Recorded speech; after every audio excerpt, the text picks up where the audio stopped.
So welcome students. So in this question you are asked to integrate dx by cos x plus root 3 sin x.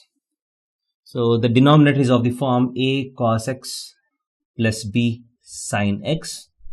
So to make this into a single trigonometric ratio, we usually divide by root of a square plus b square and multiply by root of a square plus b square. This is a technique by which a sin x plus b cos x or a cos x plus b sin x can be converted into single trigonometric ratio.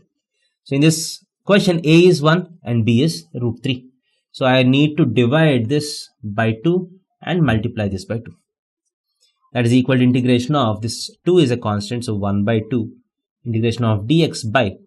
So this can be written as cos x into 1 by 2 is cos 60 degrees plus sin x into sin 60 degrees.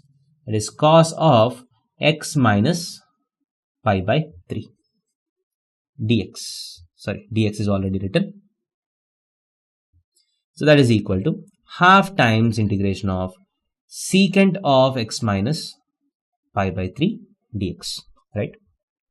1 by cos is secant. Now what is the integration of secant x? We know that integration of secant x dx is equal to log of mod of tan of pi by 4 plus x by 2. Or this can also be written as log of secant x plus tan x. So there are two formulas for integration of secant x. Log of secant x plus tan x or log of tan of pi by 4 plus x by 2. If you see the options that are given, so they are of this form. So I'll use this condition. That is equal to half times log of mod of tan of pi by 4 plus whatever is there here, that by 2, that is by plus x by 2 minus pi by 6 plus c. That is equal to half log mod of tan of x by 2 plus pi by 4 minus pi by 6. This is 3 pi by 12 minus 2 pi by 12, that is pi by 12 plus c.